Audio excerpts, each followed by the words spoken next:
Hello बच्चों, आप लोग कैसे हैं? हम सोचते हैं आप लोग सब ठीक होंगे। सर्वप्रथम आपको हम अभिनंदन और स्वागत करते हैं अपने इस नए वीडियो में। आपके एग्जाम आने वाले हैं। आप सभी लोग टेंशन में होंगे कि हमारे अच्छे से अच्छे मार्क्स कैसे आए। हम आपको एक टिप्स देते हैं, बताते हैं कि कैसे मार्क्स अच्छे आएंगे। आप हमारे चैनल को फॉलो करें, इसको सब्सक्राइब करें और ये शेयर करें और इसको थोड़ा सा इंटेंशनली होकर के देखें। आज हम आपको चर्चा करेंगे जो हमारे 2 मार्क्स लेकर के आता है बोर्ड परीक्षाओं में और आगे की भी परीक्षाओं में, एग्जामिनेशन में भी आते हैं 2 नंबर में। ये हमारा है डायरेक्ट से इनडायरेक्ट बनाना। तो आइए हम आपको आज सिखाते हैं डायरेक्ट से इनडायरेक्ट कैसे बनाया जाता है। आप देखिए हमारे इस बोर्ड पे आपको लिखा है डायरेक्ट एंड इनडायरेक्ट। आपको ये भी बताते चले जो साइन है इसको हम लोग, आपको शायद पता होगा, इसका मतलब है एंड होता है। इसको कहते क्या है? आज हम आपको एक नया ज्ञान देते हैं।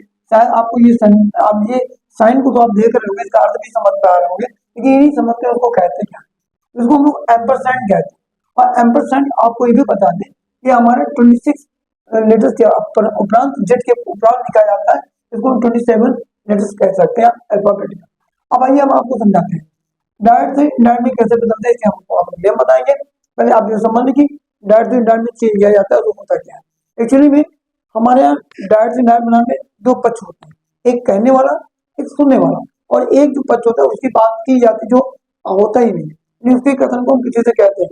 अगर हम दूसरे शब्दों में जान लें, किसी की शिकायत हम किसी से कर रहे हैं तो आइए इसमें कोई अतिशयोक्ति नहीं होगी। तो आप समझिए आप लोगों को कैसे बदलते। देखिए कि जो डायरेक्ट हम लोग इनडायरेक्ट में बनाते हैं तो उसमें होता है एक तो कहने वाला होता है, दूसरा सुनने वाला होता है।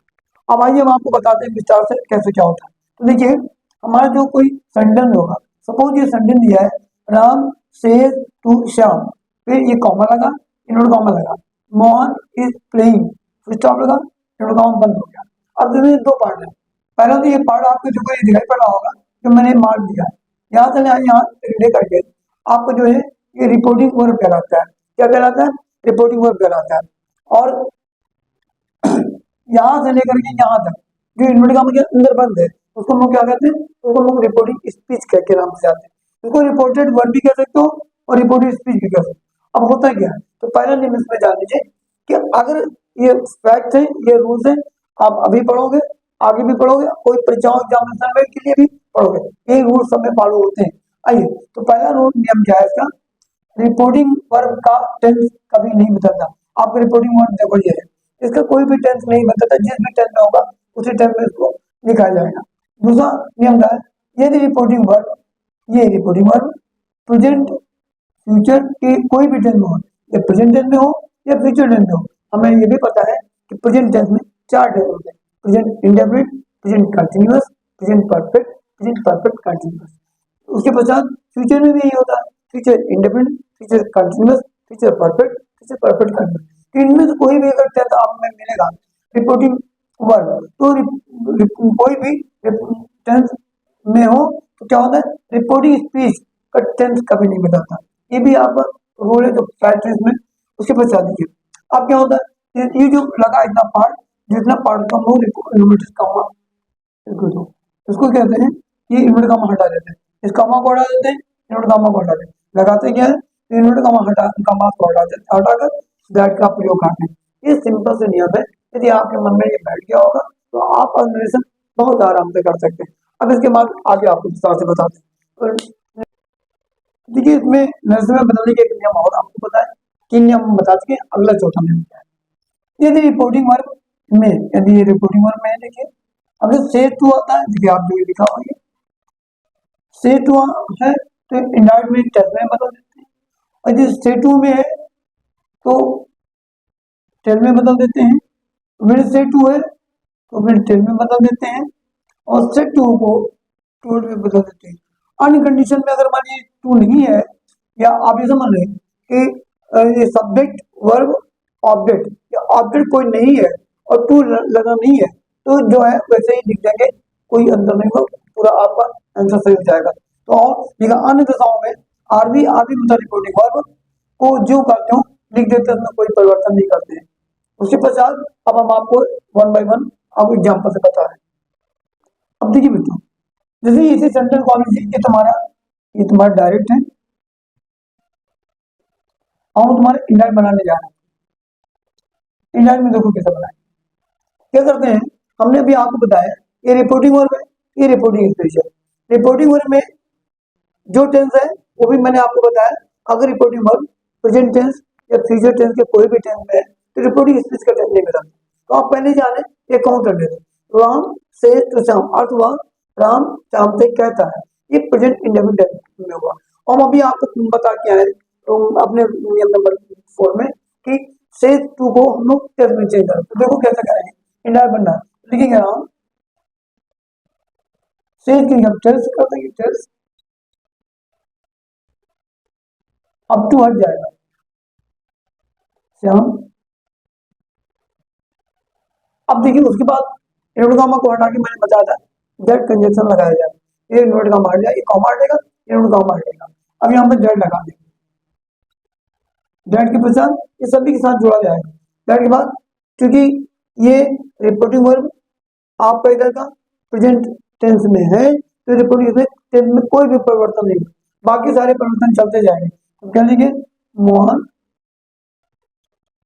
इज प्लेइंग,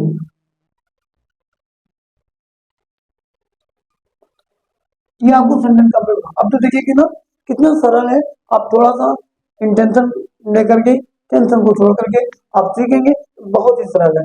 आप देखिए हम आपको इसके आगे के एग्जाम्पल में बता रहे हैं, वो भी देखिए।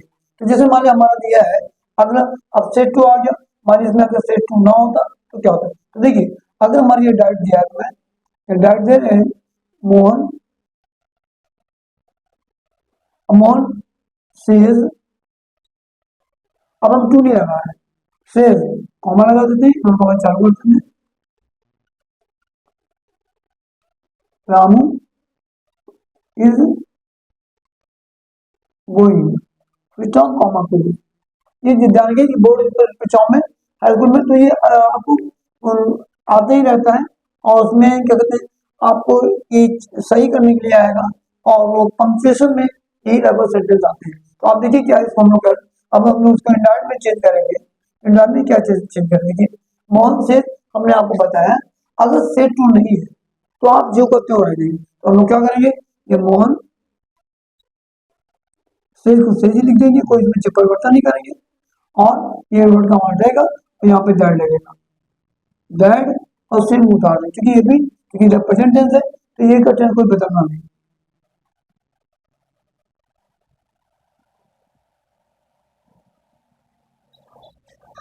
ये आपको फुल मार्क्स देगा, पूरे मार्क्स सही पे आपको, ये कहीं आपको गलती नहीं, और ये 2 मार्क्स का जो आपको क्या नंबर मिलेंगे, ये मेरा पूर्ण रूप से अनुभव है और वादा है।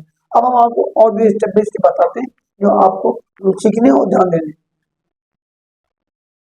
हाँ बच्चों भी एक ध्यान, ये अगला नियम है आपको देखना, ये अगला नियम उसमें ये कहता है यदि रिपोर्टिंग वर्ब पास्ट टेंस में है तो रिपोर्टिंग स्पीच भी पास्ट टेंस में होगा। और ये बात ध्यान रखनी है कि आरएस मतलब रिपोर्टिंग स्पीच जिस टेंस में होगी उसी का पास्ट टेंस होगा। अब देखिए एग्जांपल में हम आपको बताते हैं इसका अर्थ क्या हुआ। देखिए जैसे हमारा एग्जांपल क्या हुआ, दैट है राम सेड टू श्याम, हिंदी में तो राम ने श्याम से कहा, comma Sita is reading, stop comma close हो गया, तो आप सीता पढ़ रही है। अब आपको ध्यान देना है कि हमने अभी पहले भी नियम में बताया यदि रिपोर्टिंग वर्ब आपका पास्ट टेंस में है तो रिपोर्टिंग स्पीच भी पास्ट टेंस में हो जाएगी। अब बस सबसे जो पहले का टेंस हो उसी का पास्ट बनेगा। अब देखिए तो इसको हम लोग कैसे इंडायरेक्ट में करेंगे, तो रामू सेड टू मोहन, तो आप लोग पीछे देखा रामू टोल्ड मोहन हो गया। देखिए बच्चों अगर फिर से समझने देखें, ये तुम्हारा क्या लिखा, यदि आरवी मीन्स रिपोर्टिंग वर्ब, ये रिपोर्टिंग वर्ब होगी तुम्हारा, पास्ट टेंस में ये देखो पास्ट टेंस में हो गया, तो रिपोर्टिंग स्पीच भी पास्ट टेंस में हो जाएगी। आप देखो ये रिपोर्टिंग स्पीच हमारी, इसमें हम लोग इंडायरेक्ट में कैसे करेंगे, तो राम राम रामू हो गया, रामू हो गया, अब सेड है तो टोल्ड हो गया, रामू टोल्ड, अब टू हट जाता है मोहन, अब दैट इन्वर्ट कॉमा हटेगा, दैट लगेगी दैट सीता। अब देखो ये था यहाँ पे ये प्रेजेंट कंटिन्यूअस टेंस में था, और हमारा नियम है अगर रिपोर्टिंग वर्ब पास्ट टेंस में है तो रिपोर्टिंग स्पीच भी पास्ट टेंस में हो जाएगी, लेकिन जो पहले का टेंस है उसी का पास्ट बनेगा। तो क्या हो गया, ये तुम्हारा प्रेजेंट कंटिन्यूस का था तो पास्ट कंटिन्यूस में चले जाएगा। क्या हो गया? Ramu told Mohan that Sita was reading. ये तुम्हारा सेंटेंस कंप्लीट हो गया, पूरे पूरे मार्क्स मिलेंगे इसमें। और यही सारे नियम आपको ध्यान रखने हैं जो आगे को फॉलो करेंगे। तो जो भी यहाँ का टेंस होगा यदि तेरा पास्ट में है तो उसी का वो आप पास्ट बना दीजिएगा, बस क्लियर हो जाएगा। हम एक दो एग्जाम्पल लेकर और आपको समझाने के प्रयास करते हैं। आइए बच्चों, अब फिर देखिए थोड़ा अगला नियम इसमें यह होता है, हमारा जो डायरेक्ट रिपोर्टिंग स्पीच होगा जो आपको दिए रहेंगे, तो इनडायरेक्ट रिपोर्टिंग स्पीच में क्या हो जाएगा? अगर देखिए आपको डायरेक्ट स्पीच में जो दिया होगा, तो अगर रिपोर्टिंग स्पीच में डू या डज या एस या यस लगा हुआ है, मीन प्रेजेंट इंडेफिनिट का है, तो आपने अगर डू डज लगा हुआ तो आप डिड में चले जाइएगा, जो आगे रिपोर्टिंग स्पीच बनेगा। और वर्ब की सेकंड में अगर एस या यस लगा हुआ है, प्रेजेंट इंडेफिनिट है, तो पास्ट इंडेफिनिट टेंस में चला जाएगा, वर्ब की सेकंड फॉर्म लगेगी। अगर मान लीजिए इज एम आर आया हुआ है आपको डायरेक्ट रिपोर्टिंग स्पीच में, तो आप उसको क्या कर देंगे? वाज या वर में चेंज कर देंगे। अगर हैज और हैव आया हुआ है आप हैड में चेंज कर देंगे। हैज बीन आया या हैव बीन आया तो सभी के लिए हैड भी लगेगा। ये इसके अपने आपको नियम है, तो इसके स्टेप में और मैं आपको बता वो भी ध्यान से करें, इसको चाहे तो आप नोट करें जो आपको भविष्य में काम देगा। हाँ बच्चों, उसके बाद एक स्टेप और काम कर लीजिए। अगर हमारे ये आपने इस नियम में देखो नेक्स्ट हमारे को पूछिए, अगर तुम्हारा रिपोर्टिंग स्पीच डायरेक्ट में डिड आता है या वर्ब की सेकंड फॉर्म लगी होती है तो हम उसको हैड में परिवर्तित कर देंगे। और यदि हमारा वाज या वर्ब में आता है हम उसको हैड बिन में चेंज करेंगे। यदि हमारा हैड में आता है तो हैड को हैड ही से कोई चेंज नहीं, हैड बिन भी आता है तो इसमें भी कोई परिवर्तन नहीं है। इस प्रकार से ये परिवर्तन जो आपको इनको तो आपको माइंड में रखना ही रखना है, अगर ये आप भूल जाओगे तो आपका नरेशन गलत हो जाएगा। तो इनको आप कृपया माइंड में रखें, ध्यान रखें और समय समय पर आप देखते रहें। इसके पश्चात और भी स्टेप है वो देखिए मैं बता रहा हूँ। प्रिय बच्चों पे और तो इसमें ध्यान दें, एक अगला स्टेप इसमें होता है, अगर ये डायरेक्ट में रिपोर्टिंग स्पीच में सब आ जाते हैं तो लोग इनडायरेक्ट बनाएंगे तो उसमें रिपोर्टिंग स्पीच में क्या करेंगे? तो देखिए अगर विल और शैल दिया हुआ तो विल को वुड में कर दोगे, शैल को शुड में कर दोगे। मे दिया हुआ है तो माइट को माइट में कर दोगे, कैन दिया है कुड में कर दोगे, मस्ट दिया है मस्ट में ही रहेगा, आर टू दिया है तो आर टू में ही रहेगा।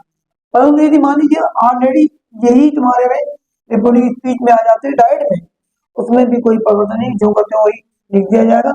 ये होंगे तो ये हो जाएंगे, अगर ये ऑलरेडी दिए तो बैक नहीं होंगे। इसके एक और आपको नियम जो बताते हैं बहुत इंपॉर्टेंट है, वो भी देख लीजिए। बच्चों आगे भी देखिए अगला नियम आपको ये बता दें, यदि रिपोर्टिंग स्पीच में कोई कथन सदा सत्य रहने वाली यानी यूनिवर्सल ट्रूथ होती है तो उस वाक्य का भी टेंस नहीं बदलता। और चाहे जैसे चूंकि इसके नियम ये है, अगर रिपोर्टिंग वर्ब तुम्हारा पास्ट टेंस में है तो रिपोर्टिंग स्पीच भी पास्ट टेंस में हो जाएगी। परंतु अगर रिपोर्टिंग वर्ब पास्ट टेंस में होते हुए भी आपका रिपोर्टिंग जो स्पीच है कोई भी टेंस में होगा तो उसका टेंस वही रहेगा जब कोई यूनिवर्सल ट्रूथ की बात है या कोई सत्य रहने वाली बात। अब देखिए मैंने यहाँ पे लिखा है राम से to Radha the sun rises in the east, इसमें तो आपको मालूम है कि से चूंकि अब ये प्रेजेंट टेंस में है तो इधर का टेंस नहीं बदलता, ये तो नियम हो। तो अगर हम इसको आप करेंगे ये दिया होगा तो हम लिखेंगे इंडायरेक्ट में इसको इंडायरेक्ट में करेंगे Ram tells Radha that the sun rises in the east। इतना तुम्हारा हो गया। परंतु ये यही सेंटेंस आपको हम यहाँ पे से लिखा हुआ प्रेजेंट टेंस में, इधर इसको ऐसे खाली इतना कर दें तो सेट कर दे इसमें, अगर हम सेट कर देंगे तो वो पास्ट टेंस हो गया। अब हमने नियम ये बता रखे हैं, इसमें एक नियम में होते हैं कि अगर रिपोर्टिंग वर्ड तुम्हारा पास्ट टेंस में है तो रिपोर्टिंग स्पीच भी पास्ट टेंस में हो जाएगा, जो टेंस है उसी का पास्ट टेंस आएगा। परंतु यहाँ ये ध्यान देने योग्य बात है, इसका ये रूल है, अगर कोई रिपोर्टिंग स्पीच में यूनिवर्सल ट्रूथ या सत्य रहने वाली सदा सत्य रहने वाली बात होती उसमें उसका कोई टेंस परिवर्तित नहीं होता। तो ऐसे लोग कैसे करेंगे? तो यहाँ तक आप लोग जो टेंस है तो हम टोल्ड कर देंगे। देखिए यहाँ पे टोल्ड हम लोग कर देंगे। टोल्ड के बाद ये वैसे ही रहेगा। अब यहाँ पर जो लिखा उससे सेम उतर जाएगा, कोई चेंज नहीं होगा। अगर वैसे होता, यदि वैसे ट्रू ना होता तो भी पास्ट में भाग जाता, क्योंकि ये प्रेजेंट इंडिपेंडेंट में है तो पास्ट इंडिपेंडेंट में हो जाता। परंतु यहाँ पे देखो हमारे टेंस बदल नहीं रहा। इस प्रकार से हम सोचते हैं आपके लिए जितना भी हमने बताया है, आपने ठीक पूरा सीख लिया होगा। हो किसी से संबंधित कोई चीज छूट गई हो, समझ में ना आई हो, तो आप हमारे यही वीडियो पर आप कमेंट कर दीजिएगा, हम आपको बता देंगे। अब मेरा पूर्ण विश्वास है कि यदि आप मन से इसको सीखेंगे, ध्यान से सीखेंगे, तो बहुत सरल है और ये आपके आगे आने वाली परीक्षाओं में के लिए भी बहुत ही लाभदायक होगा। आई थिंक आपने एंजॉय किया होगा और मेरी शुभ आशीष है, शुभ आशीर्वाद है कि आपको परीक्षा में अच्छे से नंबर मिले, एग्जाम में अच्छे से नंबर हो। Till then bye.